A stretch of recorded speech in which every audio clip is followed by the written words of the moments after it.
It's about the power of the mind. And I am not an expert, but, we'll see, won't we? Yeah.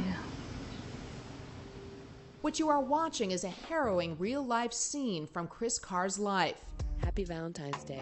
You have cancer. At only 31 years old, this award-winning actress and photographer was blindsided by the news that her liver and lungs were covered in tumors. I have a very rare vascular cancer, which is considered a sarcoma, and it's called epithelioid hemangioendothelioma. Translation: incurable. For Kris, it was a devastating blow. How did you initially deal with those words? Well, I definitely freaked out, and it was my needle off the record moment. I was only 31 when I was diagnosed, so I just felt like my life was over, and it felt very unfair. But instead of giving up, she chose to live it up. Kris documented every step of her difficult journey for the Learning Channel documentary Crazy Sexy Cancer, never losing her sense of humor. This is my liver. Cancer, cancer, cancer, cancer, cancer. It's a cancer adventure story. It's not a story about my fight with cancer, because I don't use that terminology, because possibly I don't want to lose.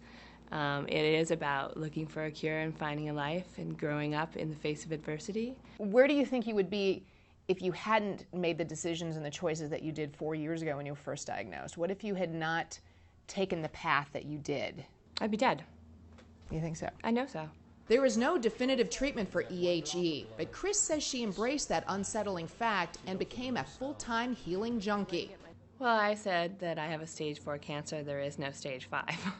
So I decided to get pretty active, and the first thing that I chose was what I put in my mouth. So I went back to school for nutrition, and I really changed my diet.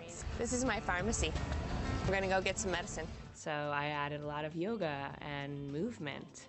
I lived at a Zen monastery for a summer, and I practiced really hardcore, intense meditation, because cancer is a monkey mind that can devour you, and a lot of times you have to make really important decisions, and also not live in the level of stress that cancer can bring on. While she captured many stressful moments on film, Kris says making Crazy Sexy Cancer was therapeutic. And she says her sassy style should give the disease a much-needed makeover. Why do I think cancer needed a makeover? Because it sucks. It's really dark, and it's still perceived to be this death sentence. And for not, so much has changed. And if you are one of the people that have to go the distance with the disease, do you really want to be labeled with a dark, spooky stigma? I don't think so. Instead, she wants the younger survivor crowd to be labeled simply cancer babes. What makes you a cancer babe? Oh gosh.